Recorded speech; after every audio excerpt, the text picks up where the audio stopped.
ثابت شدہ ہو، یہ اس کی تحقیق ضرور کر لے اس سے پہلے کہ آپ جب دعائیں کریں۔ اب آئیے دعاؤں کے تعلق سے کچھ فضیلتیں، کچھ کلیریفیکیشنز، کچھ آداب اس کے سکھا دیتا ہوں، کیسی دعائیں کریں اور کون سے اوقات میں دعائیں جلدی قبول ہوتی ہے، اور خاص بات دعائیں کس کی قبول نہیں ہوتی۔ پہلے اس عنوان کا نام یہی ہم نے رکھا تھا، دعائیں کیوں قبول نہیں ہوتی۔ پھر پہلے میں نے کہا بہت چھوٹا عنوان ہو جائیں گے، ذرا وسعت لاتے ہیں، دعا مومن کا اختیار۔ انشاءاللہ یہ عنوان آئیں گا، بہت سے لوگوں دعا قبول نہیں ہو رہی، کہاں سے ہوں گی؟ دعائیں کی شرائط میں تو اترو، پہلے کنڈیشن تو لاگو کرو، ٹھیک ہے؟ تو آئیے دعا کی فضیلت کیا ہے، میں نے کچھ تو باتیں رکھی اور رکھ دیتا ہوں۔ دعا آپ صلی اللہ علیہ وسلم فرمایا عبادت ہے، جامع ترمذی کی روایت۔ اسی طرح اللہ سے دعا مانگنے والا جو ہے بڑی عظمت والا عمل ہے، اللہ سے دعا مانگنا عظمت والا عمل ہے۔ ترمذی کی روایت ہے، آپ صلی اللہ علیہ وسلم فرمایا کہ دعا سے زیادہ عظمت والا کوئی عمل اللہ کے نزدیک نہیں ہے۔ دعا کرنا بہت عظمت والا عمل ہے، اور اس سے زیادہ عظمت والا اللہ کے نزدیک کوئی عمل نہیں۔ اسی طرح دعا تقدیر بدل سکتی ہے، آپ صلی اللہ علیہ وسلم فرمایا، یہ بھی جامع ترمذی کی روایت، آپ نے فرمایا اگر کوئی چیز تقدیر کو بدل سکتی ہے تو وہ دعا ہے۔ کتنی افضل چیز ہے نا دعا، سب کر سکتے ہیں ہم اور سب کی قبول بھی ہوتی ہے، تو دعا ہے۔ اسی طرح دعا نازل شدہ اور غیر نازل شدہ تمام آفات اور بلاؤں کا حل ہے۔ آپ صلی اللہ علیہ وسلم فرماتے ہیں، یہ جامع ترمذی کی روایت، آپ نے فرمایا اور کہا جو ہے دعا نازل شدہ آفات اور جو ابھی نازل نہیں ہوئی سب کے لیے نفع بخش ہے، لہٰذا اے اللہ کے بندو دعا ضرور کرو۔ مطلب جو بلائیں تم پر نہیں آئی اور جو بلائیں آئی ہوئی ہیں، دونوں کو ٹالنے کا حل راستہ کیا ہے؟ دعا کرو۔ یہ نہیں کہا کہ اے امت مسلمہ کے ولیوں تم دعا کرو، سب سے کہا نا۔ اگر خاص ہوتی دعا کہ اللہ گناہ گار کی نہیں سنتا تو کہتے نا کہ اے امت مسلمہ کے نیک لوگوں تم دعا کرو، اس لیے کہ جو بلا اتری ہے اور جو اترنے والی ہے وہ اسے ٹل جاتی ہے۔ نہیں کہا نا، تم سب دعا کرو، ٹھیک ہے، ہم سب سے کہا۔ اسی طرح دعا کرنے والے کو اللہ کبھی محروم نہیں رکھتے۔ دعا کے لیے ہاتھ اٹھانا یہ مسنون ہے، سنت طریقہ یاد رکھیے، آپ ہاتھ اٹھانا چاہیے دعا کے لیے، لیکن ہاتھ بہت لمبے لمبے نہیں پھیلانا، سوائے اس کے کہ آپ صلی اللہ علیہ وسلم عموماً جب ہاتھ اٹھاتے تو ہاتھ نزدیک ہوتے، ملے ہوئے ہوتے، حدیث میں آتا ہے ہاتھ ملے ہوئے ہوتے، ٹھیک ہے۔ اور جب آپ بہت شدت ہوتی تو ہاتھ کو دور نہیں کرتے، ہمارے پاس شدت کی دعا تو ہاتھ کھولتے جاتا ہو نہیں، جب آپ شدت سے دعا کرتے تو ہاتھ اوپر کی طرف جاتے۔ جتنی شدت ہوتی دعا ہوتی کہ بدر میں آپ نے ہاتھ اتنے اوپر کیے تھے کہ آپ کے بغل نظر آ رہے تھے، اور بارش نماز استسقاء میں آپ اتنے اوپر ہاتھ کرتے اور الٹے کرتے کہ آپ کا بغل نظر آتا۔ تو دعا کی شدت جتنی زیادہ ہوں گی آپ ہاتھ اتنے اوپر اٹھائیں گے اللہ کی طرف، اوپر کی طرف۔ یہ عاجزی کی علامت ہے، اور ظاہر سی بات ہے بندہ ہاتھ اٹھا رہا ہے مطلب کچھ مانگ رہا ہے، ایک بھیکاری کی حیثیت سے کھڑا ہے، ٹھیک ہے، عاجزی کی علامت ہے۔ میں یہ بھی نہیں کہوں گا کہ ہاتھ کھلے رکھنے سے دعا نیچے گر جاتی، ایسا نہیں ہے، یہ سب اللہ کا غائب کا معاملہ ہے، لیکن ہاتھ ملانا چاہیے، اور ہاتھوں کو آپ اس کی شدت کے اعتبار سے کیجئے، اور قبلے رخ ہونا بھی یہ سنت ہے، یاد رکھیں، ٹھیک ہے۔ تو آپ صلی اللہ علیہ وسلم فرمائیں دعا کے لیے ہاتھ اٹھانا مسنون ہے، اور دعا جب کرتا ہے بندہ محروم۔ ابن ماجہ کی روایت آپ نے فرمایا اور کہا تمہارا رب بڑا حیا کرنے والا ہے اور بڑا سخی ہے، بہت دینے والا ہے۔ اس کو ایک تو شرم بہت آتی اور بہت سخی ہے، بہت دینے والا ہے، تو لہٰذا جب بندہ اس کے حضور میں ہاتھ اٹھاتا ہے تو اللہ کو شرم آتی ہے، میں کیسے نہیں دوں گا اس کو، ایک بے حیا، مطلب بہت حیا آتی ہے اس کو کہ کوئی اس کے در پر آئے مانگے اور وہ خالی ہاتھ چھوڑے۔ تو اللہ کے رسول نے جب بندہ ہاتھ اٹھاتا ہے تو اللہ بڑا حیا دار ہے، بڑا سخی دینے والا ہے، تو اس کو شرم آتی ہے، حیا آتی ہے کہ اس بندے نے جس نے ہاتھ اٹھایا اس کو خالی کیسے جانے، تو کچھ نہ کچھ ضرور ڈالتا ہے آپ کی جھولی میں، یاد رکھیں، یا تو چیز کے بدلے چیز، دعا کے بدلے، اس کے بدلے آخرت میں ثواب، یا اس کے بدلے ایک مصیبت ٹالتا ہے، اس لیے کہ اس کو حیا آتی ہے آپ کو لوٹانے کے اندر، ٹھیک ہے۔ تو ہاتھ اٹھانا بڑا سنت ہے، اور اللہ سے دعا۔ اسی طرح جو ہے دعا کے تعلق سے جو بات آتی ہے، اس کے کچھ آداب ہیں، ان آداب کا بھی لحاظ رکھیں۔ ان آداب کا ہم لحاظ نہیں رکھیں گے تو ہو سکتا ہے دعا جو آپ کہتے قبول نہیں ہو رہی ہے، ہم کو لگ رہا ہے اس کا ہو سکتا ہے۔ آئیے سنیے، دعا مانگنے کے لیے جو ادب رکھنا ہے، جامع ترمذی کی روایت ہے، ایک شخص آیا، 2 رکعت نماز پڑھی، نماز کے بعد اس نے دعا کی اے اللہ میری مغفرت کر، مجھ پر رحم کر، اور اس کے بعد چلا گیا۔ آپ نے کہا اس کی قبول نہیں ہوئی، صحابہ نے کہا اس کی قبول نہیں کیوں؟ تو آپ نے فرمایا جب دعا کرو تو سب سے پہلے اللہ کی حمد و ثنا کرو، تعریف بڑائی بیان کیجیے اللہ کی، سورہ فاتحہ ہے، سورہ اخلاص ہے، اللہ کی حمد و ثنا، اس کے بعد مجھ پر درود بھیجو، اور اس کے بعد اپنی حاجت رکھو۔ تو دوسرے صحابی نے سن لیا، فوراً گئے، نماز پڑھی، اس کے بعد الحمد ثنا کی، اور رسول اللہ صلی اللہ علیہ وسلم پہ درود بھیجا، اور اس کے بعد جو ہے اپنی دعا کے اللہ کے رسول نے فرمایا اس کی قبول ہوئی۔ یہ ادب ہے دعا کا، یاد رکھیے. لیکن کوئی ضروری نہیں کہ آپ جلدی میں ہو، مصیبت میں ہو تو آپ سیدھے پکارے اللہ کو، لیکن جب آپ اطمینان سے دعا کر رہے ہیں تو ضروری اس ادب کا لحاظ رکھیے کہ پہلے اللہ کی حمد و ثنا، نبی اکرم صلی اللہ علیہ وسلم پر درود، اپنی حاجت اس کی بات رکھیے، اور اس کے اندر بالخصوص اپنی مغفرت کے ساتھ شروع کیجیے، اللہ میری مغفرت، اس کے بعد میرے فلاں اعمال اور فلاں اعمال اور فلاں اعمال. ٹھیک. اسی طرح دعا جامع ہو، کم الفاظ والی ہو، اور دو ٹوک ہو، ڈائریکٹ ٹو پوائنٹ ہو. جامع سمجھتے آپ؟ کم الفاظ والی. آپ صلی اللہ علیہ وسلم لمبے لمبے الفاظ پسند نہیں کی دعا میں، خوب لمبے لمبے اشعار پڑھ رہے، یہ پڑھنے. جامع ہو. جیسا کہ ایک شخص جو ہے وہ دعا کر رہے تھے اور کہتے اللہ مجھے جنت دے، جنت کے سیدھے ہاتھ پہ اتنے درخت دے، جنت کے الٹے ہاتھ پہ اتنے درخت دے، جنت کے کھیت. تو ان کے والد نے کہا، آپ صلی اللہ علیہ وسلم نے ہمیں منع کیا تھا ایسی دعاؤں کی تعلق سے، ایسی تفصیلی. جامع دعا کرو، جنت دے. اب جنت میں سب کچھ مل جائے گا نا، یہ خواہ کیوں کر رہے تم اتنے جھاڑ ادھر اتنے جھاڑ ادھر، یہ اللہ خود دے دیں گے سب. اور جہنم سے پناہ مانگنا ہے تو صرف یہ دعا کرو، اللہ جہنم سے پناہ دے. اتنی تفصیلات کیوں کی جہنم کی، یہ پناہ دے اور وہاں سے پناہ دے، صرف آپ کر لیجئے خالی. سمجھ رہے ہیں بات کو؟ تو جامع ہو، لمبے لمبے الفاظ، تفصیلی نہ ہو، جامع ہو. اے اللہ جنت دے، جنت کی نعمتیں خود مل جائیں گی نا ساتھ میں، اس کو کیا آپ کو ضرورت بولنے کی اتنے جھاڑ، اتنی حوریں، اتنے فلاں، اتنے گھر، اتنے پیسے، ضرورت ہی نہیں ہے نا. جنت مل گئی، سب کچھ آ گیا، جہنم سے بچ گئے، سب کچھ ہو گیا. اتنا کیونکہ اللہ جہنم کے وہ حصے سے نجات دے اور وہ حصے سے نجات دے اور وہ حصے سے، حالیہ آپ بول دیجیے بس. بات سمجھ رہے آپ؟ ٹھیک ہے. تو جامع ہو اور دو ٹوک. دو ٹوک یہ دعا کوئی نہ کرے، اللہ تو بہتر سمجھے تو دے. یہ دعا درست نہیں. کیوں؟ اللہ پہ کوئی اتھارٹی ہے کہ جو بہتر سمجھے گا اور نہیں سمجھے گا؟ اس کے پاس تو پوری ملکیت ہے، وہ تو دے ہی سکتا ہے. آپ مانگیے کیا مانگنا ہے، آپ کو بولیے اپنے ڈور، اللہ یہ چیز مجھے خیر ہے تو دے دے، ختم. تو چاہے تو خیر دے دے، یہ کوئی آپشن نہیں. اللہ کے اوپر کیا کوئی باس ہے اس کا جو اس کو وہ کرے گا کہ تو چاہے تو مطلب وہ کسی سے پوچھے؟ ڈائریکٹ اپنے دو ٹوک الفاظ میں کیجیے، اللہ یہ چیز خیر ہو تو دے دے، بس ختم. دو ٹوک ہو، مضبوط الفاظ ہو، جامع الفاظ ہو، کم الفاظ ہو، اور اپ ٹو دا پوائنٹ ہو دعا اپنی. اور یہ نہیں کہ اللہ کو آپشنز کے ساتھ تو خیر تو بہتر سمجھے تو دے، بلکہ آپ نے کہا سیدھے اپ ٹو دا پوائنٹ، آپ کہے اللہ اگر خیر ہو تو یہ چیز مجھے دے دے، شر ہو تو اس سے محفوظ. ختم ہو گیا. دو ٹوک الفاظ میں کہے، یہ نہ کہے، صحیح بخاری کی روایت یہ نہ کہے کہ جو اللہ تو چاہے تو، بلکہ اللہ کے اوپر کوئی بڑا نہیں، اس کا حاکم نہیں ہے کوئی، وہ خود سنتا ہے، لہٰذا دو ٹوک الفاظ میں دعا کرو. اسی طرح دعا مانگتے ہوئے دعا کی قبولیت کا آپ کو یقین رکھنا ہوگا دل میں. جب آپ شک سے دعا کریں گے نا، ہوتی نہیں ہوتی چلو کر لیں گے، لیکن اب دعا نہیں ہوتی قبول آپ کی، اب نہیں ہوتی، چونکہ آپ ایسی بارگاہ میں جا رہے ہیں جو اتنا غنی ہے، جو کسی کو لوٹاتا نہیں ہے، اور وہاں جاتے ہیں فقیر یہ سوچے کہ ملے گا نہیں ملے گا، چلو مانگ لیتے ہیں، پھر نہیں ملتا. مانگنے والے کو بالکل ڈٹ کر جانا چاہیے کہ اس دربار سے کوئی واپس نہیں جاتا. یہاں تو بھر دے جھولی کس کس سے چالو ہے، تو رب کس کو کیسے وہ کریں گے، وہ تو دینے ہی والا ہے. تو آپ یقین کریں کہ دعا قبول ہونے والی میری، وہ 3 شکلوں میں، وہ یاد رکھیں ہمیشہ. اور پھر دو ٹوک الفاظ میں کیجیے، یقین کے ساتھ کیجیے اللہ قبول کریں گا. اور دعا پوری توجہ اور یکسوئی سے کیجیے، دعا میں خشوع ہو، جیسا نماز، روزہ، زکوٰۃ، حج، ذکر و اذکار، تلاوت قرآن میں خشوع. تو اسی طرح خشوع ہو. یہ نہیں کہ آپ بہت سے لوگ دعا کرتے ہیں ہاتھ چالو ہے، کچھ تو بھی چل رہا ہے، بس مطلب کوئی ان کو دعا میں خشوع نہیں، بس اور یہاں آمین چل رہا ہے معاملہ. خشوع کے ساتھ، عاجزی انکساری کے ساتھ، یکسوئی کے ساتھ. یہ جامع ترمذی کی روایت ہے، آپ نے فرمایا اللہ تعالیٰ سے قبولیت کے مکمل یقین کے ساتھ دعا کرو، اور یاد رکھو اللہ تعالیٰ غافل اور بے دھیان دل کی دعا نہیں سنتا اور قبول نہیں کرتا. غافل بے دھیان دل بس کر رہے اللہ بس میرے والدین کو فلاں کر دے، یہ غافل ہے. آپ ادھر دیکھ رہے ادھر دیکھ رہے، یہ کام کیسا چل رہا، وہ کیسا ہو رہا، مسجد میں کیا کیا ہو رہا، گھر میں کیا کیا ہو رہا ہے نا، تو پھر دعا قبول نہیں ہوتی، یاد رکھیے. اسی طرح دعا کے ادب میں یہ ادب بھی ہے، دعا مانگنے سے قبل اپنے گناہوں کا اعتراف کیجیے اللہ کے سامنے. یہ حاکم کی روایت ہے، آپ صلی اللہ علیہ وسلم فرمائے جب بھی تم اللہ سے دعا مانگو تو اپنے گناہوں کا پہلے اقرار کرو، اللہ میں گناہ گار ہوں، میں خطا کار ہوں، مجھ سے گناہ اور خطا ہوئے، لیکن تو میرا رب ہے، اس گناہ اور خطاؤں کے بعد بھی مجھے یقین ہے تو میری دعا سنے. تو اپنی گناہوں کا اعتراف کیجیے اور پھر اپنی حاجت مسائل اس کے سامنے رکھیں. ٹھیک ہے، تو گناہوں کا اعتراف یہ ضروری ہے. ٹھیک. اسی طرح خاص دعاؤں کے لیے آپ 3 بار بھی دہرا سکتے ہیں. خاص دعاؤں کے لیے اسپیشل جو آپ کی دعائیں ہوں کچھ، تو آپ 3 بار دہرائیے، اس کی سنت ہے، یہ اس کا ادب بھی ہے.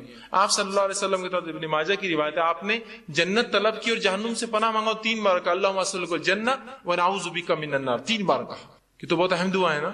جنت پانے کی، جہنم سے بچنے کی. تو اس سے پتا چلا آپ ایسی دعاؤں کو جو بڑی اہمیت کی ہے 3 بار دہرانا. اللہ میری مغفرت کر، اے اللہ میری مغفرت کر. یہ امپورٹنس کے لیے اور یہ سنت ہے. آپ سے جب بھی کوئی اہم دعا کرتے 3 مرتبہ الفاظ کے، جیسے عثمان ابن عفان کو دعا دی تھی 3 بار کی دی تھی ایک ساتھ. امپورٹنٹ تھا نا، اس لیے کہ جنگ تبوک میں مال لا کے دیا تھا جب کوئی دے نہیں رہا تھا. ٹھیک ہے، 3 بار. اسی طرح یہ ابن ماجہ کی روایت. اسی طرح جو ہے جامع ترمذی کی روایت آپ سے فرما کہا کسی دوسرے کے لیے دعا مانگنے والے کو پہلے اپنے لیے دعا کرنی چاہیے، پھر دوسرے کے لیے مانگنا چاہیے. اگر کوئی آپ سے کہا بھائی میرے لیے دعا کیجیے تو آپ صلی اللہ علیہ وسلم فرمایا پہلے اپنے لیے مانگ اور پھر اس کے لیے وہ چیز مانگ. اس لیے کہ پہلا محتاج تو وہی ہے جو مانگ رہا ہے، اور پھر وہ ہے جس نے مانگنے کا کہا. جب بھی کوئی آپ سے دعا کہے تو ضرور اپنے لیے مانگیے پہلے، اور پھر اس سامنے والے کے لیے بھی دعا کیجیے. اسی طرح جو یہ ابو داؤد کی روایت آپ صلی اللہ علیہ وسلم فرمایا کہ دعا جو ہے جامع ٹھوس الفاظ لیکن زیادہ معنی والوں سے دعا مانگنی چاہیے. مطلب تھوڑے ہو، ٹھوس ہو، مضبوط ہو، اور زیادہ اس کا معنی اس کے ساتھ کرنا چاہیے. اسی طرح ہاتھ اٹھائے بغیر بھی دعا کرنا جائز ہے، لیکن ہاتھ اٹھانا سنت اور ادب ہے. ہاتھ اٹھائے بغیر بھی کر سکتے ہیں، جیسے کہ آپ صلی اللہ علیہ وسلم نے نماز کے اندر تشہد کے اندر دعائیں کی، اس میں ہاتھ تھوڑی اٹھا سکتا آدمی. نماز کے تشہد میں، نماز کی مختلف ارکان میں تو بغیر ہاتھ اٹھائے کی، تو بغیر ہاتھ اٹھائے کی بھی کر سکتے ہیں، ہاتھ اٹھا کے بھی کر سکتے ہیں. اسی طرح جو ہے دعا سننے والے کے لیے آخر میں آمین کہنا چاہیے. جو دعا سنے، جب کوئی دعا کرے آپ سن رہے تو آمین کہنا چاہیے، اس لیے کہ آمین کہنا یہ جو ہے اے اللہ قبول کر کے معنی میں ہے. صحیح مسلم کی روایت ہے، آپ نے فرمایا جب بندہ اللہ سے دعا کرتا ہے تو فرشتے آمین کہتے ہیں، اس کے لیے وہ دعا کر کے آمین کہتے. تو پتہ چلا فرشتے دعا پر آمین کہتے، مطلب ہم لوگ بھی جب دعا کوئی کرے تو آمین کہنا چاہیے اس کے اوپر. لیکن دعا گناہ کی نہ ہو اور خطے تعلق کی نہ ہو، یہ دو دعاؤں پہ نہیں کہنا چاہیے، چونکہ یہ دونوں دعائیں مانگنا غلط بھی، اللہ قبول بھی نہیں کرتا. کہ گناہ کی کوئی دعا یا خطے تعلق، جیسا کوئی دعا کرا اللہ لڑکی کو بھاگنا آسان کر دے، بہت سے لوگ کرتے نا ایسی دعائیں، ہوتے ہیں نا ایسی دعائیں. تو بہرحال نوجوان اس لیے بول رہا ہوں، تو یہ دعائیں نہیں قبول ہوتی، یہ تو گناہ کی ہے نا. آپ ایسی دعا اللہ سے کرتے اے اللہ میرے کو شراب کی نعمت عطا فرما، ہے نا، میرے لیے جوا، چرس، گانجا یہ سب آسان کر، میرے کلب کو جو سٹے کا ہے اس کو خوب چلا، ہے نا، لوگوں کو خوب بیمار کر تاکہ میرے دواخانے میں آئے. گناہ کی ہے نا بھائی، بیمار لوگ ہوتے رہیں گے، دواخانے آتے رہیں گے، الگ چیز ہے، آپ دعا نہیں کر سکتے، اس کی گناہ ہے نا. ایک غلط چیز کی دعا کر رہے ہیں آپ، سمجھے. جیسا پنکچر کی کسی نے دکاندار تھا، آپ کیا دعا کریں اللہ خوب پنکچر ہو گاڑیاں اس شہر میں میرے پاس آئے. پنکچر تو فطری چیزیں ہوں گی، آپ دعا نہیں، آپ یہ کریں گے اللہ میرے رزق میں برکت دے. اب وہ کیسی ہوں گی وہ ایک الگ چیز ہے. آپ بات سمجھ رہے، یہ دعا ہونی چاہیے، تو گناہ کی دعا نہیں ہونی چاہیے. اسی طرح معمولی سے معمولی چیز بھی اللہ سے مانگنا چاہیے. معمولی بہت معمولی چیز ہے، اللہ سے مانگے. ہم لوگ سمجھتے نہیں بڑے مسئلوں میں اللہ کو لانا چاہیے، معمولی مسئلے میں نہ کو کہ اللہ کو جو خواہ لانے کا نہیں. ہر مسئلے میں اپنے رب سے تعلق جوڑیے اپنا. اور معمولی دعا بھی آپ صلی اللہ علیہ وسلم سنیے کیا فرما، جامع ترمذی کی روایت ہے، انس بن مالک رضی اللہ عنہ فرماتے آپ نے فرمایا اور کہا تم میں سے ہر ایک اپنی ضرورت اللہ سے مانگے، حتیٰ کہ جوتے کا تسمہ لیس بھی ٹوٹ جائے تو اللہ سے مانگے اللہ نہیں لیس چاہیے. اور اگر نمک کی کمی ہو تو اللہ سے مانگے اللہ نمک چاہیے مجھے. اس کے بعد کوشش، میں نے پہلے بیان کر دیا، کوشش کے ساتھ یہ سب چیزیں جڑی ہوئی ہیں کہ تسمہ لینے جائے، کوشش کرے مال کما کے خریدے، نمک کے لیے باہر نکلے مانگے یا پھر خریدنے جائے، کوشش کے ساتھ، لیکن دعا پہلے. کوئی مشکل کوئی مصیبت، اور کسی نے کیا ارے گاڑی پنکچر ہو گیا اللہ میری مدد کرے اس معاملے میں، گاڑی پنکچر ہو گئی میری، کوئی بھی چھوٹی سے چھوٹی لیس تو کتنی چھوٹی چیز ہے نا، کوئی بھی مصیبت ہو اللہ سے فوراً دعا، اس کے بعد کوششیں اپنی جاری رکھیں. اسی طرح دعا کرتے وقت اپنا رخ قبلے طرف رکھنا یہ بھی سنت ہے. آپ صلی اللہ علیہ وسلم نے جنگ بدر کا جو میں نے واقعہ رکھا تھا، آپ قبلے رخ ہوئے، یہ مسلم کی روایت ہے. اور دعا کی جس کے الفاظ صحیح مسلم کی روایت کی یوں ہیں، عمر ابن خطاب کہتے ہیں جنگ بدر میں رسول اکرم صلی اللہ علیہ وسلم نے مشرکین مکہ پر ایک نظر ڈالی ان پہ جب کھڑے ہو گئے تھے آمنے سامنے، تو وہ 1000 کی تعداد تھی، جبکہ آپ صلی اللہ علیہ وسلم کی صحابہ کی تعداد 319 تھی. پھر فرمایا رسول اللہ صلی اللہ علیہ وسلم نے قبلے رخ طرف کیا اور اپنے ہاتھ اللہ کے حضور پھیلائے اور پکار کر دعا کرنے لگے، پکار کر دعا کیا آپ نے. ٹھیک ہے، تو یہ دعا کی ادب تھی. اور اس کے بعد جب آپ سے کوئی چیز چھوٹ جاتی، غفلت سے، مشکل سے، بے ہوشی سے، انجانے میں، علم نہ ہونے کی وجہ سے، نیند کی وجہ سے، اس کی اٹھ کے آپ قضا کریں. وہ قضا کا طریقہ کیا وہ بھی بتا دوں. جب کوئی نماز آپ کی چھوٹتی ہے اور جو ہی آپ کو ہوش آئے یا نیند کھلے اور پتا چلے تبھی اس کو پڑھنا ہے. مثال آپ فجر میں الارم لگا کے سوئے، نیند کھلی تو کیا ہو گیا، سورج نکل گیا تھا 7 بج گئے تھے. تو ہمارے لوگ کیا کرتے ہیں بہت سارے آپ جان دو اب ظہر میں وضو کریں گے، ڈبل وضو کر کے کیا فائدہ؟ پھر ظہر سے پہلے جاتے ہیں مسجد میں، وضو کر کے 2 رکعت پہلے پڑھتے فجر کی اور ظہر کی۔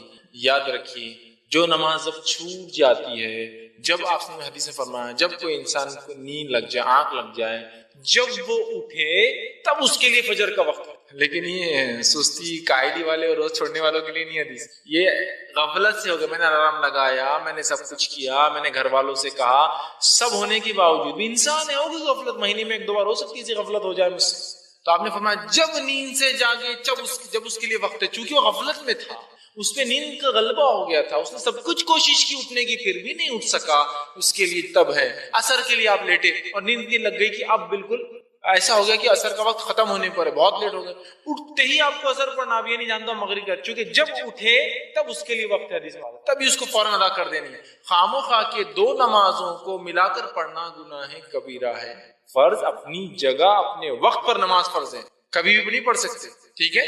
تو لہٰذا قضا اگر ہو جائے، جیسے ہی یاد ہے ارے ظہر کا وقت تھا، فوراً کرنا، عصر تک انتظار نہیں، ڈبل وضو کرنا، ڈبل فلاں کرنا، وہ کرنا، ٹھیک ہے؟ فوراً آپ اس کو کر لیں۔ کچھ لوگوں کو تو اتنی رائے نہیں ہوتی کہ مسجد میں جاتے وضو کر کے، اگر جماعت ختم ہو گئی تو اب جان دو قضا ہو گئی، اب آپ مغرب میں پڑھ لیں گے، سب چلے جاتے ہیں۔ ارے بھائی آپ واپس جا رہے ہیں، ہو گئی نا جماعت، کیا فائدہ مغرب سے، تبھی آپ کو پڑھنا۔ اور جو شخص مسجد میں داخل ہو اس لیے کہ نماز پڑھو، جماعت ہو بھی گئی، آپ صلی اللہ علیہ وسلم فرمایا وہ نماز وہیں پڑھے، اس لیے کہ اس کو پوری جماعت کا ثواب ملیں گے چونکہ اس کی نیت تھی، ٹھیک ہے؟ تو بہرحال قضا نماز کو تبھی پڑھنا ہے، اور جو نماز جان بوجھ کے چھوڑی جاتی ہے فوت ہو جاتی ہے تو کیا اس کے بدلے وہ قضا پڑھے زندگی؟ تو دیکھیے قضا نمازوں کے معاملے میں کچھ مسائل ہم کو سمجھنا پڑیں گے۔ پہلا، نماز چھوٹ جاتی ہے اس کی قضا ہوتی، جو چھوڑ دی جاتی ہے اس کی قضا نہیں ہوتی۔ مسئلہ پہلے سمجھ، مطلب کیا ہے؟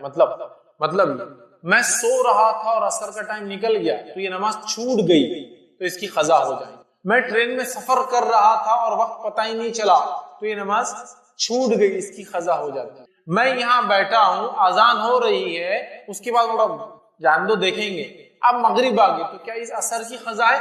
نہیں، یہ نماز ختم ہو گئی، آپ نے جان بوجھ کے چھوڑ دیا، اس کو بولتے ہیں نماز فوت ہو جائے، ختم ہو جائے۔ تو جو چھوٹ جاتی ہے اس کی قضا ہے، جو چھوڑ دی جاتی ہے اس کی قضا۔ تو اگر زندگی میں 30 سال میں مجھے سمجھ آئی دین اور اسلام کی، اب میں پڑھ رہا ہوں اور 30 سال تک پتا تھا اسلام نماز فرض ہے، 5 وقت فرض ہے، اذانیں سنی سب کچھ کیا، پھر بھی نہیں پڑھا، تو ان نمازوں کی قضا نہیں ہوتی ہے، اس کے لیے صرف توبہ ہے، سخت توبہ ہے، شدید توبہ ہے، لیکن اس کی قضا ہے۔ تو جو چھوڑ دی گئی اس کی قضا نہیں، جو چھوٹ گئی اس کی۔ رول سمجھ میں آ گیا؟ تو اگر آپ کی چھوٹ گئی ہے تو آپ یاد کر لیجئے، میں کل چھوڑ دیا، پرسوں چھوڑ دیا، کل چھوڑ دیا، لیکن سالوں کی ہے کیونکہ معلوم تھا مسلمان ہے پھر بھی نہیں پڑھے، تو توبہ ہے۔ جو چھوٹ گئی سمجھو حال میں چھوٹی، جب آپ نمازی بن گئے تھے ماشاءاللہ تو پھر اس کی قضا۔ کسی نے ایک سوال کیا، السلام علیکم، آپ بھی ہمارے اس کام میں تعاون کریں، اپنی زکات و صدقات کے ذریعے ڈونیشن ڈیٹیلز کے لیے ڈونیٹ اس کریں۔ اگر آپ کو ہماری ویڈیوز پسند آئے ہیں تو اسے شیئر کریں اور حقدار بنیں۔ روزانہ ہماری ویڈیوز کو پانے کے لیے ہمارے یوٹیوب چینل کو سبسکرائب کریں اور بیل آئیکن دبائیں۔ ہم سے دیگر سوشل میڈیا پر جڑنے کے لیے ویڈیو میں دیے گئے آئی ڈی کو سرچ کریں۔ جزاک اللہ۔ اعراض کرنا، اللہ کے ذکر سے دوری اختیار کرنا،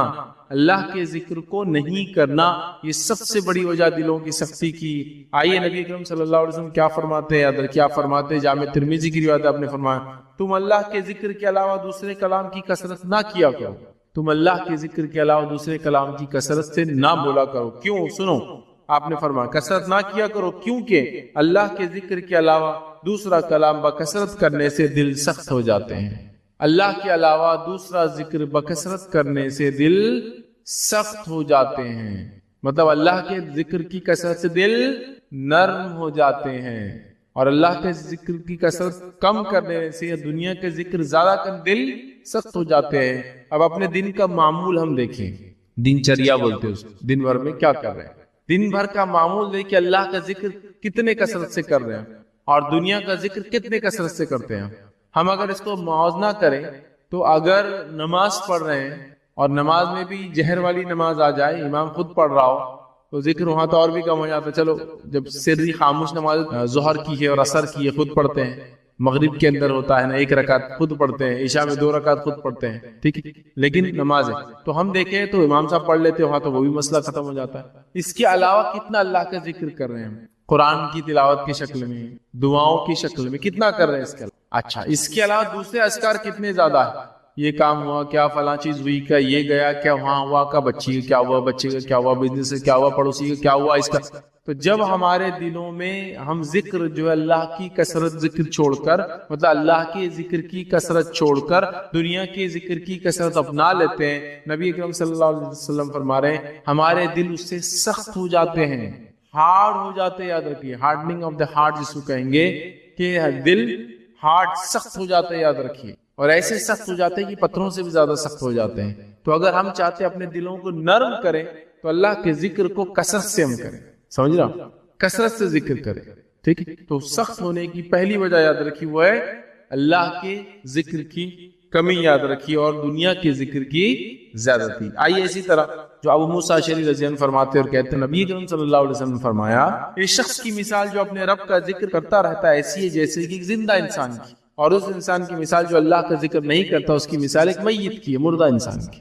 اللہ کے ذکر کرنے والے انسان کی مثال ایک زندہ کی ہے، اور اللہ کا ذکر نہیں کرنے والے کی مثال ایک مردہ کی. اور ظاہر سی بات ہے جب جسم مردہ ہے تو دل بھی اس کا مردہ ہو جائے گا. مرتا آدمی وہی ہے جس کا دل وغیرہ ساری چیزیں اعضاء کام کرنا بند کر دے. تو ایک زندہ کی مثال ہے اس شخص کی جو اللہ کا ذکر کرتا ہے، اور ایک مردہ کی مثال ہے اس شخص کی جو اللہ کا ذکر نہیں کرتا. یاد رکھیے تو اللہ کا ذکر یاد رکھیے یہ وہ پہلا کام ہے جس کو ہم کثرت سے کریں، کیونکہ اسی کے چھوڑنے کی وجہ سے دل سب سے زیادہ ہمارے سخت ہوتے ہیں. اللہ ہم پہ رحم کرے. آج سب سے زیادہ کمی اللہ کے ذکر کی ہے. ہم چھوٹے چھوٹے اذکار بھی کرنا اپنے اوپر محال سمجھتے ہیں. انشاءاللہ، ماشاءاللہ، تبارک اللہ، سلام کرنا، بسم اللہ کا پڑھنا، ٹھیک ہے، دعائیں چھوٹی چھوٹی بیت الخلاء میں جانے کی، آنے کی، مسجد میں داخل ہونے کی، نکلنے کی، لوگوں سے ملنے کی، مصافحہ کرنا، گھر سے نکلنے کی، گھر میں داخل ہونے کی، یہ تمام چیزیں ہمارے پاس کم نظر آتی ہے. اللہ کا ذکر کم ہوتا ہے، تلاوت قرآن کم ہوتی ہے. یاد رکھیے اسی طرح دیگر اعمال میں بھی ہم دیکھتے ہیں ہم کوتاہ سے کوتاہ کم سے کم ہوتے چلے جا رہے ہیں. تو لہٰذا اپنے آپ کو اللہ کے ذکر میں آگے بڑھانا ہے، چونکہ اگر ایسا نہیں کیا ہم نے تو ہمارے دل سخت ہو جائیں گے. آئیے دوسری وجہ جس سے دل سخت ہوتے ہیں، یاد رکھیے وہ وجہ یاد رکھیے جس سے دل سنگ دل ہو جاتے ہیں، وجہ یاد رکھیے موت کی یاد سے غفلت. موت کی یاد سے غفلت، چونکہ ظاہر سی بات انسان مر جائے گا تو مر گیا، لیکن اس سے پہلے زندہ ہے تو موت کو یاد کرے. چونکہ موت کی یاد سے غفلت انسانی دلوں کو سخت کر دیتی ہے. یاد رکھیے موت کی یاد سے غفلت، جب انسان موت کو یاد کرتا ہے نا اس کا دل نرم ہوتا ہے. کسی نے کسی کی زمین ہڑپ لی، اس کو موت یاد آ گئی، فوراً آپ دیکھیں گے دل نرم پڑ جاتا. کسی نے کسی پہ ظلم کیا اور دوسرے نے کہا رہے تم بھی مرو گے، دل نرم ہو جاتا. چونکہ مروں گے مطلب اب اس کو آخرت یاد آتی تو اس کا دل نرم ہو جاتا. کسی نے کسی کو ستایا، حق مارا، ظلم کیا، گالی دی، کچھ بھی کیا، آپ اس کو آخرت یاد دلاؤ، موت یاد دلاؤ، اس میں آپ ڈر پائیں گے. کوئی زکوٰۃ و صدقات نہیں کرتا، آپ اس کو اللہ کا ڈر دلاؤ، موت یاد دلاؤ، وہ زکوٰۃ صدقہ کرنا چلیے ہمیشہ نہ بھی کرے تو اس ٹائم تو ڈر جاتا ہے. موت کا بیان آپ جب بھی سنتے ہوں گے تو دلوں کی کیفیت بدلتی ہوئی نظر آتی ہوں گی. جہنم کا بیان جب بھی سنتے ہوں گے دلوں کی کیفیت بدلتی ہوئی نظر آتی، چونکہ آخرت کی بات ہو رہی. تو موت کا تذکرہ، آخرت کا تذکرے سے غفلت انسان کے دلوں کو سخت کر دیتی ہے. اور موت اور آخرت کا تذکرہ جب انسان بار بار کرتا ہے اس کے دل نرم رہتے ہیں، اس کے دل نرم رہتے ہیں. اسی لیے اللہ کے رسول فرمایا لذتوں کو مٹا دینے والی چیز موت کو بکثرت یاد کرو. اسی طرح آپ نے فرمایا اور کہا کہ قبرستان کو جایا کرو، اس لیے کہ اس سے تمہیں آخرت کی یاد آتی ہے. اور قبرستان میں جانا موت کا ہی تذکرہ ہے. تو میں کہوں گا میت کے ساتھ شامل ہوئیے، موتا کے گھر جایا کریں، نماز جنازہ میں شامل ہوئیے، تدفین قبرستان میں جا کے دیکھیے، وقتاً فوقتاً قبرستان میں رشتہ داروں غیر رشتہ داروں کے پاس جا کے ان کے لیے دعائیں مغفرت کیا کیجیے. تو اس سے کیا ہوتا ہے، اور وقتاً فوقتاً موت کو یاد کرنے سے انسان کو کیا ہوتا ہے معلوم آپ کو، اس کا دل نرم ہوتا ہے اور دلوں کی سختیاں کم ہو جاتی. یاد رکھیے آج ہم موت کو مکمل طور سے بھول گئے، ہمارے دل سخت سے سخت تر ہوتے چلے جائیں. ہمیں بتایا جا رہا ہے بھائی یہ غلط کر رہے ہو، اب چلنے تو دیکھا جائے گا. اس لیول تک آگے جب ہوں گا جب دیکھا جائے گا، اس لیول پر آ چکے ہم لوگ. یاد رکھیے تو لہٰذا ہم کو اس چیز کو سمجھنا ہے اور موت کو کثرت سے یاد کرنا ہے. تیسرا کام یاد رکھیے جس کے نہ کرنے سے دل سخت ہو جاتے ہیں، وہ یہ ہے یاد رکھیے اللہ کے فرائض میں کوتاہی کرنے سے یا اللہ کی نافرمانی سے دل سخت ہو جاتے ہیں. اللہ کے فرائض میں کوتاہی کرنے سے یا اللہ تعالیٰ کی نافرمانی کرنے سے دل سخت ہو جاتے ہیں. یاد رکھیے. آئیے میں آپ کو واقعہ سناتا ہوں. اللہ تعالیٰ نے یہودیوں کو سورہ مائدہ کے اندر حکم دیا اور فرمایا اور کہا کہ ان سے 4 باتوں کا عہد لیا گیا تھا، 4 چیزوں کا عہد لیا گیا تھا۔ پہلے کیا عہد لیا گیا تھا کہ تم نماز قائم کرو گے، یہ ایک فریضہ ہے۔ پھر عہد لیا گیا تھا کہ تم زکوٰۃ ادا کرو گے۔ پھر عہد لیا گیا تھا کہ تم رسولوں پر ایمان لاؤ گے، اور پھر عہد لیا تھا کہ قرض حسنہ آپس میں ایک دوسرے کو دیں گے۔ کہ تو یہودی سود پر پیسہ لیتے تھے، تو اللہ نے کہا قرض حسنہ لو دو۔ 4 چیزوں پر عہد لیا۔ یہ عہد لینے کے بعد مطلب یہ 4 چیزیں ان پر واجب اور فرض کر دی گئی۔ اس کے بعد بھی وہ لوگوں نے کیا کیا؟ اس فریضے سے اپنا منہ پھیر لیا، اس فریضے کو نہیں مانا، نتیجے دل سخت ہو گئے۔ سنیے اللہ کیا فرماتا ہے ان کے تعلق سے، اور اللہ فرماتا ہے کہتا ہے سورہ مائدہ سورہ نمبر 5 آیت نمبر 13 اللہ فرماتا ہے کہتا ہے پھر چونکہ انہوں نے اپنے عہد کو توڑ ڈالا لہٰذا ہم نے ان پر لعنت کی اور ان کے دلوں کو سخت کر دیا۔ کیا فرمایا اللہ نے کہ پھر چونکہ انہوں نے اپنے عہد کو توڑ ڈالا لہٰذا ہم نے ان پر لعنت کی اور ان کے دل سخت کر دیے۔ یہودیوں کو اللہ نے وعدہ لیا، 4 چیزوں کا وعدہ لیا، اس میثاق کو، اس وعدے کو انہوں نے توڑا، جس کے نتیجے میں اللہ کی لعنت ہوئی اور ان کے دل کو اللہ نے سخت کر دیا۔ تو یہاں پتہ چلا فرائض کو چھوڑنے سے اور اللہ کی نافرمانی کرنے سے دل سخت ہو جاتے ہیں۔ فرائض کو چھوڑنے سے، اللہ کی نافرمانی کرنے سے دل سخت ہو جاتے ہیں۔ یاد رکھیے آج ہمارا حال کیا ہے، یاد رکھیے کتنے فرائض ہم پہ اللہ نے کیے ہیں۔ نماز 5 وقت، روزہ سال میں ایک بار رمضان کے مہینے کا، زکوٰۃ ہم کو دینا اگر مال نصاب سے اوپر پہنچتا ہے ہمارا تو سال میں جو ہے ایک بار 2.5%، اور الگ الگ اس کے جیسے جیسے مال کی الگ الگ اقسام ہوتی ہے۔ اسی طرح ہم کو اللہ نے مال و دولت دیا تو حج ہم کو کر کے آنا ہے نا، یہ چیزیں۔ لیکن آج بھی ان میثاق کو، ان وعدوں کو، ان عہد کو، ان فرائض کو ہم چھوڑ رہے ہیں۔ تو اللہ کی نافرمانی کی یہود نے، اور جو فرائض ان پر عائد کیے گئے تھے اس کو چھوڑا، جس کے نتیجے میں دل سخت ہو گئے۔ تو جو بھی انسان فرائض کو چھوڑتا ہے، اللہ کی نافرمانی کرتا ہے، اس کے دل سخت ہو جاتے ہیں، سنگ دل بنتا جاتا ہے وہ انسان۔ یاد رکھیے تو سنگ دلی سے اگر اپنے آپ کو بچانا ہے تو ہمیں کیا کرنا ہوگا؟ ہمیں فرائض کا اہتمام کرنا ہوگا، ہمیں اللہ رب العزت کی نافرمانی سے اپنے نفس کو بچانا ہوگا۔ اگر ایسا نہ کیا تو اللہ تعالیٰ نے یہودیوں کے دل سخت کر دیے تھے، اور وہ ہمارے بھی دل سخت کر سکتا ہے۔ اور کیوں نہیں؟ اور ہمارے دل آج کیوں اتنے سخت ہیں؟ ہم جس کی کہیں گے رزیل، جس کو کہیں گے اخلاقی رزیلہ، رزیل سمجھتے ہیں ایک دم گھٹیا اخلاق آج ہم نے کیوں بھرے ہوئے ہیں؟ یہ دلوں کی سختیوں کا تو نتیجہ ہے کہ پڑوس میں ایک انسان بھوک سے مر رہا ہے اور ہم لوگ اپنی دعوتیں اور شادیوں میں گل چھڑ اڑا اڑا کے پریشان، لوگ مال و دولت کے لیے ترس رہے ہیں، اپنی بنیادی ضرورتوں پورا نہیں کر پا رہے، ہم لوگ اپنے مال کو جلا کر بھی پریشان ہیں کہ کیا کریں، سے زیادہ کہاں خرچ کریں۔ تو دل کی سختیاں نہیں تو کیا ہے کہ پڑوسیوں کو دیکھ کر، ماحول کو دیکھ کر، حالات کو دیکھ کر بھی اپنے اسلام نہیں کر پا رہے، کتنے دل ہمارے سخت ہو چکے ہیں۔ تو یہ تیسری اہم وجہ تھی، یاد رکھیے۔ آئیے چوتھی وجہ دلوں کے سخت ہونے کی وہ ہے گناہوں اور برائیوں میں مگن رہنا اور اللہ کی مغفرت طلب نہ کرنا، اس سے دل سخت ہو جاتے ہیں۔ گناہوں میں اور دنیا پرستی میں مگن رہنا اور اللہ کی مغفرت طلب نہ کرنے سے دل سخت ہو جاتے ہیں، یاد رکھیے۔ آئیے اللہ کیا فرماتا ہے، یاد رکھیے سورہ مطففین سورہ نمبر 83 آیت نمبر 14 میں اللہ نے فرمایا کہا کلا بل ران علی قلوبہم ما کانوا یکسبون۔ اللہ فرماتا ہے کہتا ہے ہرگز یہ بات نہیں بلکہ ان لوگوں کے دلوں پر ان کے برے اعمال کا زنگ لگ گیا تھا۔ ہرگز نہیں بلکہ ان کے دلوں پر ان کے برے اعمال کا زنگ لگ گیا تھا۔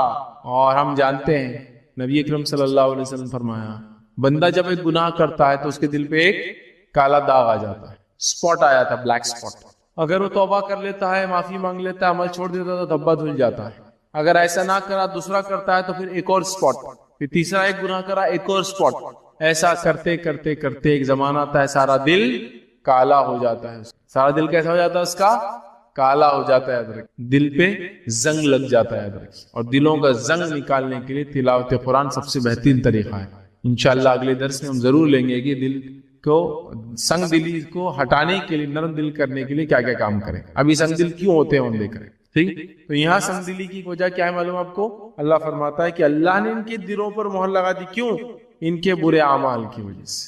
تو اسی لیے میں نے کہا گناہوں کی وجہ سے اور مغفرت نہ طلب کرنے کی وجہ سے دلوں پر زنگ لگ جاتے ہیں، دل سخت ہو جاتے ہیں، دل پتھر جیسے بن جاتے، یاد رکھیے۔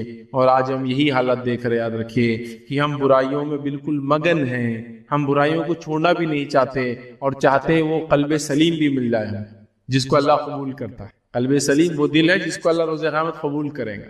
جو پاک اور صاف اور نرم دل تھا، جو وہ لے کر آئیں گا قابل قبول. کس کے خاندان سے، کس کا باپ ہے، کس کا بیٹا تھا، کوئی فرق نہیں پڑے گا اللہ تعالیٰ کو. قلب سلیم چاہیے اللہ ہے نا، وہ دل چاہیے قبولیت کے لیے اعمال. تو ہمیں وہ لے جانا ہے. تو ہم جب اعمال گناہوں میں مگن ہو جاتے ہیں، یاد رکھیے، تو ہمارا دل سخت ہو جاتا ہے اور قلب سلیم نہیں ملتا ہے، یاد رکھیے. اور اللہ تعالیٰ نے فرمایا ان کے اعمال کی وجہ سے ان کے دلوں پر اللہ نے زنگ چڑھا دیا تھا، تو اللہ تعالیٰ بھی دلوں پر زنگ چڑھا دیتا ہے.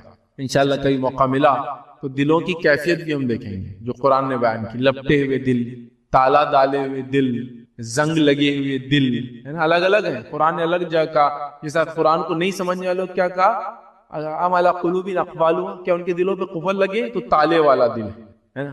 کسی جگہ کا منافقین کے تعلق سے کہ ان کا دل کے اوپر کور چڑھ چکا ہے، تو مطلب ڈھکا ہوا دل ہے، مطلب ان کے دل کے اندر ایمان جاتا ہی نہیں، تو ڈھکا ہوا دل ہوگا. تو تالے قفل لگا ہوا دل، کور چڑھا ہوا دل، زنگ لگا ہوا دل، ہے نا. یہ سب دلوں کے اقسام ہے، یاد رکھیں. کبھی موقع ملا دیکھیں گے. تو یہاں ہم دیکھ رہے اللہ تعالیٰ نے گناہوں کے بدلے کیا کیا، ان کے دلوں کو زنگ لگا دیا، ان کے دل سخت ہو گیا. رکھیے آئیے وہ پانچواں عمل جس کے کرنے سے دل سخت ہو جاتے ہیں اور دلوں کے اوپر جو ہے زنگ لگ جاتا ہے، اور دل ایسے دل نہیں رہتے جو دل کو جس کے عمل کو اللہ قبول کرتا ہے، وہ یہ خواہشات نفس کی پیروی کرنا اور حق کا انکار کرنا.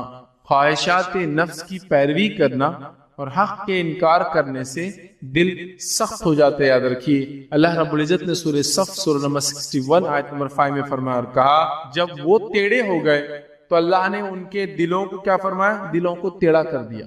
جب وہ ٹیڑھے ہو گئے تو اللہ نے ان کے دلوں کو ٹیڑھا کر دیا. اللہ یہ بات ہم سے پہلے لوگ یہود کے بارے میں کہہ رہا ہے. جب یہودی ٹیڑھے ہو گئے، مطلب حق آیا، نبی آئے، موسیٰ علیہ السلام آئے، دیگر انبیاء کی ایک بڑی جماعت. علماء لکھتے ہیں کہ ان کے پاس کہو بھائی 2000 انبیاء بنی اسرائیل میں سے، اس کے بعد بھی ان کے دل ٹیڑھے ہو گئے. تو اللہ نے ان کے دلوں کو ٹیڑھا کر دیا، صحیح راہ سے ہٹا دیا، دل کو سخت کر دیا.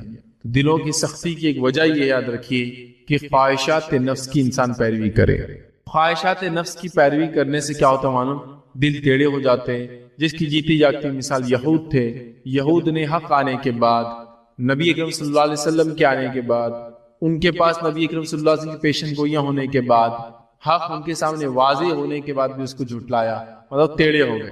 آپ نے سب کچھ ایک آدمی کے ساتھ اچھا کیا، پھر بھی اس نے آپ کے ساتھ غلط کیا، تو آپ کیا بولتے، بہت ٹیڑھا ہو گیا دیکھتا اس کو. ان کے ساتھ سب کچھ اللہ نے کیا، اس کے بعد بھی انہوں نے حق کو انکار کیا اور وہ ٹیڑھے ہو گئے. تو اللہ نے فرمایا فلما زاغوا، جب وہ ٹیڑھے ہو گئے تو اللہ فرماتا ہے، کہتا ہے ازاغ اللہ قلوبہم، تو ہم نے ان کے دلوں کو بھی ٹیڑھا کر دیا. تو یہ دلوں کی سختی کی ایک وجہ اللہ کی نافرمانی یاد رکھیے اور اپنی خواہشات پہ چلنا. تو ہم اس بات کو تھام لیں، اس بات کے لیے ہم اپنے آپ کو تیار کر لیں. ہم کبھی بھی جو ہے اپنی منمانی، اپنی خواہشات کے مطابق نہیں چلیں گے. ہم اللہ کی کتاب اور اس کے رسول صلی اللہ علیہ وسلم کے طریقے پر چلیں گے تو انشاءاللہ العزیز ہمارے دل صحیح راستے پر ہوں گے، نرم ہوں گے اور قلب سلیم ہوں گے جب ہم مر کے اللہ کے پاس جائیں گے. اگر ایسا نہ کیا، اپنی خواہشات کی پیروی کی، آج کوئی اور شادی بیاہ، میت، لین دین، معاملات، تجارت، بول چال، بات چیت، اٹھنا بیٹھنا، دعوت، سب اسی لحاظ سے ہوتی جو قرآن و سنت کے خلاف، اللہ کے رسول کی نافرمانی میں، اس میں ہم خوش ہوتے ہیں. تو ہمارا دل پھر کیسے صحیح رہیں گے؟ جب ہم ٹیڑھے ہو گئے تو اللہ نے ہمارے دلوں کو ٹیڑھا کر دیا. جب ہم ٹیڑھے ہو گئے اللہ نے ہمارے حالات کو ہم پہ بدل دیا. وہ آیت کیا قرآن کی آپ نے نہیں سنی جس میں اللہ فرماتا ہے اللہ تعالیٰ کسی قوم کے حالات نہیں بدلتا جب تک کہ وہ خود اپنے حالات کو نہ بدلے. یہ بات کس کے لیے تھی؟ اللہ کسی قوم کی حالات نہیں بدلتا. ہم جب بھی اس آیت کو سنتے تو کیا سوچتے؟ اللہ کسی قوم کے برے حالات کو نہیں بدلتا جب تک کہ وہ اچھے کام کر کے اپنے حالات نہ بدلے. عبداللہ ابن عباس رضی اللہ عنہ اس کی تفسیر کیا کرتے سنیے. وہ فرماتے اللہ تعالیٰ کسی قوم کے اچھے حالات کو جب تک نہیں بدلتا جب تک کہ وہ خود گناہ اور معصیت کر کے اللہ کو مجبور نہ کرے کہ حالات کو بدل دے. یاد اس کے لیے تھی. تو اللہ تعالیٰ صحابہ سے کہہ رہا تھا کہ تمہارے یہ بہترین حالات اللہ نہیں بدلیں گا جب تک کہ تم خود کوئی ایسا کام نہ کرو کہ اللہ اس امن اور سکون والے اور مدینے والے اور اچھے حالات کو تم خود نہ بدلو. یہ اس کا معنی تھا کہ ہم لوگوں نے غلط کام کر کے اللہ کو مجبور کیا کہ ہمارے حالات بدلے، ورنہ اللہ تعالیٰ تو بندوں کے ساتھ خیر کرنے کو بیٹھا ہے. وہ تو چاہتا ہے اس کا ہر بندہ ایمان لائے، وہ تو چاہتا ہے ہر بندہ ایمان لائے. تبھی تو انبیاء بھیجے، کتابیں بھیجی. دنیا میں یوں چھوڑ نہیں دیا کہ جاؤ خود ڈھونڈو، مجھے خود ڈھونڈو حق کیا ہے. نہیں، اتنا سب کچھ گائیڈ کیا ہے نا. یہود نے یہی کیا، سرکشی کیا. آئیے منافقین کے تعلق سے قرآن کیا فرماتا ہے. قرآن میں ایک جگہ اللہ نے فرمایا اور جب کوئی صورت نازل ہوتی ہے تو آنکھوں میں ایک دوسرے کی طرف اشارہ کرتے ہیں اور پوچھتے ہیں کیا تمہیں کوئی دیکھ تو نہیں رہا, پھر وہاں سے واپس چلے جاتے ہیں. اللہ نے ان کے دلوں کو پھیر دیا ہے کیونکہ یہ لوگ ہے ہی ایسے جو کچھ بھی نہیں سمجھتے. جب کوئی آیت نازل ہوتی ہے تو منافق ایک دوسرے کو اشارہ کر کے وہاں سے نکل جاتے تھے. کیوں؟ تو ابھی آیت آئی ہم کو عمل کرو بولیں گے, اب آیت ہے صدقہ تو ہم کو دو بولیں گے, اب آیت ہی فلاں نکل جاؤ ایسے. اور نکلتے ہو اشارہ کوئی دیکھے تو نہیں اپنے چل نکل جاؤ, اور نکل جہاد کا اعلان ہو رہا خاموشی سے پیچھے سے اٹھ کے بھاگ جایا کرتے تھے, کیونکہ اس زمانے میں جہاد میں سب کو جانا فرض ہوا کرتا, نکل کے بھاگ جاتے ایک دوسرے کو اشارہ کر کے اور پوچھتے کوئی دیکھے تو نہیں کسی نے. تو اللہ فرما رہا ہے چونکہ انہوں نے اپنا منہ وہاں سے پھیر لیا واپس چلے گئے تو اللہ نے ان کے دلوں کو پھیر دیا. مطلب شریعت کے احکام آتے تو منافق بھاگ جاتے تھے وہاں سے نکل کے, تو اللہ نے ان کے دلوں کو پھیر دیا. ہمارا حال بھی ہے, لوگ بولتے بہت ساری بار کہ کوئی گناہ ہے بول کے سننا نہیں, سنے تو پھر عمل کرنا پڑتا, لہٰذا وہ ایسی مجلسوں میں جہاں گناہ کے بارے میں بتایا جاتا بھاگ جاتے ہیں. قرآن کی آیت کو پڑھ کے سنایا تو دوڑنے لگ جاتے, کیوں؟ تو بولے سنے تو عمل کرنا پڑتا. منافق سن رہے تھے اور بھاگ رہے تھے کہ عمل نہ کرنا پڑے. ہم لوگ تو یہ کہہ رہے ہیں ان سے بھی آگے بڑھ گئے, ہم تو سننے کو تیار ہیں, سنو ہی مت, سنے تو عمل کرنا پڑے گا. سبحان اللہ, آپ سمجھ رہے بات. اور یہ بات میں نے عملاً دیکھی. ہم جب کالج میں تھے تو ایک مرتبہ یہ ہے کہ ایک صاحب جو ہے گانا گا رہے تھے بہت زور سے, تو ہمارے ساتھ ایک جو ہے ایک عرب تھے اور انہوں نے سوچا کہ اس کو نصیحت کرتا ہوں, چونکہ گانا گا رہا تھا الفاظ اچھے نہیں تھے, نصیحت کرنے کے لیے گئے. جیسے اس نے دیکھا کہ نصیحت کرنے آ رہے ہیں, انہیں دونوں انگلیاں کان میں ڈالا اور بھاگنے لگا, لٹرلی بھاگا, اور وہ اس کے پیچھے بھاگ رہے اور یہ آگے بھاگا. انہوں نے بولا میں تو آج سناؤں گا. پھر ایک مقام پہ جا کے اس کو پکڑ کے اس کے دونوں کانوں میں سے انگلیاں نکال کے انہوں نے سنا. جب سن لیا تو بولا رہے یار اب عمل کرنا پڑے گا نا. آپ سمجھ رہے, مطلب وہی کانسیپٹ ہے. یہ لوگ کیا کرے, آیت سن رہے ہیں پھر اشارہ کرے دوسرے کو مجلس میں سے اٹھو نکلو, نکلنے کے بعد پوچھ رہے کسی نے دیکھا تو نہیں اپنے کو, اپنے نکلے وہاں سے کیونکہ آپ عمل کرو بولیں گے اپنے. تو جب انہوں نے یہ حرکت کی اللہ نے ان کے دلوں کو سخت کر دیا, پھیر دیا اللہ نے ان کے دل. آج ہمارا حال بھی یہ ہے, ہم میں سے اکثر لوگ قرآن حدیث اس لیے بھی نہیں سنتے, بولے سنے تو بیٹے عمل کرنا پڑے گا, لہٰذا نہیں سنے تو ہم بچ جائیں گے. کہ نہیں سنے تو آپ بچ جائیں گے, اگر نہیں سنے تو کوئی بچ جائیں گا تو سب سے پہلے کافر بچ جائیں گے, کیونکہ ان کو نہیں معلوم اسلام حق ہے. ہم نہیں بچیں گے, پہلے ہم کو تو معلوم اسلام کیا. سمجھو میرے بھائیوں, کہیں ایسا نہ ہو کہ اللہ ان منافقوں کے جیسے ہمارے دل بھی سخت کر دے اور ٹیڑھا کر دے. آئیے چھٹا وہ کام جس سے کرنے سے دلوں میں سختیاں آ جاتی ہیں, وہ کیا ہے؟ وہ یہ ہے کہ زیادہ ہنسنا اور لہو اور لعب میں مشغول رہنا. زیادہ ہنسنا اور لہو اور لعب مطلب کھیل کود میں مشغول رہنا. لہو اور لعب کے کاموں میں مطلب بیکار کے کاموں میں اور کھیل کود میں مطلب دنیا کو کھیل تماشا سمجھنا, اس کے اندر سیریسنس لا کے اچھے عمل نہیں کرنا, چلتا ہے بولنا, ہنسنا خوب. یہ یاد رکھیے دلوں کی سختی کی وجہ ہے. نبی اکرم صلی اللہ علیہ وسلم فرماتے ہیں, ابن ماجہ کی روایت, آپ نے فرمایا تم زیادہ نہ ہنسا کرو کیونکہ زیادہ ہنسنے سے دل مردہ ہو جاتا ہے. تم زیادہ نہ ہنسا کرو کیونکہ زیادہ ہنسنے سے دل مردہ ہو جاتا ہے. کچھ لوگوں نے اپنی زندگی کو کھیل تماشا ہی بنا لیا, دن اور رات صرف ہنستے رہتے. ہنسنا ہے, مسکرانا ہے, اس میں منع نہیں ہے. قہقہ بھی کبھی لگا لے تو کوئی مسئلہ نہیں ہے, یہ پسندیدہ عمل نہیں ہے, لیکن پھر بھی جائز ہے. لیکن پوری زندگی اس میں گزر, کوئی آیا تو ہنسی, کوئی جا رہا تو ہنسی, بیٹھے تو ہنس رہے, اٹھے تو ہنس رہے, میت میں کھڑے بھی تو ہنس رہے, کسی مطلب صرف ہنسی کا رہتا. اور آپ وہ مجلس کو دیکھ سکتے جمع ہو کے خالی ہاں ہاں ہاں آوازیں چالو رہتی. بولیں گے یار ان کی زندگی کیا ہے, صرف ہنس رہے. زیادہ ہنسی دل کو مردہ کر دیتے. نبی اکرم صلی اللہ علیہ وسلم فرمایا مجھے جو حالات قبر کے بتائے گئے اور موت کی بات کی کیفیتیں جو میرے سامنے لائی گئی, اگر تمہارے سامنے لا دی جاتی تو تم زیادہ روتے اور بہت کم ہنستے. یہ ایک روایت میں تم ہنسنا بھول جاتے. سمجھ رہے ہیں؟ تو لہٰذا بہت زیادہ کثرت سے ہنسنا اچھی بات نہیں ہے. تھوڑا بہت ہنسنے میں کوئی مسئلہ نہیں ہے, کوئی مذاق نہیں. ہنسی اور مذاق کے آداب, اس سے پورا میرا ایک تفصیلی لیکچر ہے کہ ہنسی کرنا, مذاق کرنا, تھوڑا بہت ہنسنا بالکل جائز ہے, اس میں کوئی ممانعت نہیں. لیکن بکثرت ہنسنا اور ہنستے ہی رہنا, قہقہ لگانا اور کثرت سے قہقہ ہی لگانا, پوری زندگی کو کھیل کود بنا دینا, یہ بالکل جائز اور پسندیدہ نہیں ہے, بلکہ یہ دلوں کو یاد رکھیے مردہ کر دینے والا عمل ہے. تو لہٰذا ہنسیے, حشاش اور بشاش رہیے, تبسم جس کو کہتے ہیں مسکرائیے, تھوڑا ہنسیے. کبھی کبھار قہقہ لگانا بھی جائز ہے, حرام نہیں, لیکن ہمیشہ کرنا منع ہے. تو ہنسی اسے منع نہیں ہے, لیکن ہمیشہ ہنسنا لہو اور لائف سمجھنا دنیا کو, ہر چیز کو. نماز پڑھے گا دیکھا جائے گا، فلاں کرے گا، ہاں ہاں دیکھا جائے گا، زکات کا ہاں ہم تو کبھی دیے نہیں آج تک، صرف ہنستے ہیں ایسے لوگ۔ اور آج بھی دیکھیے آپ لوگوں کو جب کوئی بات آپ نے ٹالنا ہے تو کیسا کرتے ہیں، ہنس کے ٹالتے ہیں، چلو نماز کو، ہتا میں جا، ابھی بھی ایسی سیریسنیس نہیں ہے کہ میں کیوں نہیں جا رہا ہوں، تو گویا پوری زندگی انہوں نے ہنستے میں لگا دی۔ یہ چھٹا عمل تھا، یاد رکھیے، اور یہ 6 بڑے بڑے اعمال یاد رکھیے جن کی کرنے سے دل ٹیڑے، سخت، خراب، مردہ، بیکار ہو جاتے ہیں، یاد رکھیے۔ تو دلوں کو سخت کرنے والے اعمال ہے۔ اسی طرح 7واں عمل یاد رکھیے، دنیا کی لذتوں میں اور آسائشوں کے حصول کے لیے ہر طرح کے کام کرنا، مارے مارے پھرنا، اور آخرت کے لیے کوئی تیاری نہ کرنا۔ مطلب دنیا کے لیے پوری کوششیں کرنا اور آخرت کے لیے کوششیں نہ کرنا، یہ بھی دل کی سختی کی وجہ ہے۔ اور آپ اس کو محسوس کر سکتے ہیں جب آدمی کا ٹارگٹ اور ایم دنیا ہو جاتا ہے، آخرت نہیں ہوتا، تو اس کے دل خود سخت ہو جاتے ہیں۔ اللہ قرآن میں کہہ رہا ہے رشتہ داروں کو ان کا حق دو، ان کو مال سے مدد کرو۔ جب آدمی کا ٹارگٹ دنیا ہو جاتا ہے، بولتا ان کو دیں گے تو میں غریب ہو جاؤں، اس کا دل سخت ہو جاتا ہے۔ لیکن جب آخرت اس کا مقصد ہوتا ہے تو بولتا ہے ان کو دو، یہی تو میرے نجات کا ذریعہ بنیں گے انشاءاللہ آخرت میں، ہے نا، یہی تو میرے نجات کا ذریعہ بنیں گے آخرت۔ تو دنیا جب ٹارگٹ بن جاتی ہے تو دل سخت ہو جاتے ہیں، اور آخرت جب ٹارگٹ ہوتا ہے تو دل نرم ہو جاتے ہیں۔ تو دنیا کے لیے کوششیں کرنا اور آخرت کو بھول جانا، یہ دلوں کی سختی کی وجہ ہے۔ اور آج اکثر ہم میں سے لوگ جو سنگ دل ہو گئے ہیں، وہ صرف اور صرف اس لیے ہو گئے کہ ٹارگٹ دنیا ہے، جس کے لیے کتنے سارے نقصان اپنے آخرت کے ہم کر رہے ہیں۔ اندر حق مارنا، رشتوں کو توڑنا، زکوٰۃ نہ دینا، صدقات نہ کرنا، جس کا حق مال میں نہ دینا، لوگوں کی مدد نہ کرنا، یہ سب کیوں ہوتا ہے؟ اس لیے کہ مدد کروں گا تو دنیا میری چلے جائیں گے، میں پیچھے ہو جاؤں گا، وہ میرے برابر آ جائیں گے، وہ میرے ساتھ آ جائیں گے، اور ہم چھوڑ دے۔ تو آخرت کو ٹارگٹ کیجئے، دنیا کو ٹارگٹ نہ بنائیے، یاد رکھیے۔ 7واں عمل تھا۔ 8واں عمل یاد رکھیے جس کی وجہ سے دل سخت ہو جاتے ہیں، یاد رکھیے، وہ یہ دنیاوی محفلوں میں بیٹھ کر ادھر ادھر کی باتیں اور فضول گفتگو کرنا، اس سے بھی دل سخت ہے۔ دنیاوی مجالس میں بیٹھنا اور فالتو بات، دنیاوی مجالس میں بیٹھ کر دنیا کی خیر کی باتیں کرنا بھی جائز ہے، کہ تجارت کیسی کرنا، بزنس میں کیا چل رہا، مارکیٹ میں کیا چل رہا، کیا نئے پروڈکٹس آئے، کیا نئے ایپس آئے، بزنس پروموشن کیسے کرنا، یہ سب اچھی بات کام ہے۔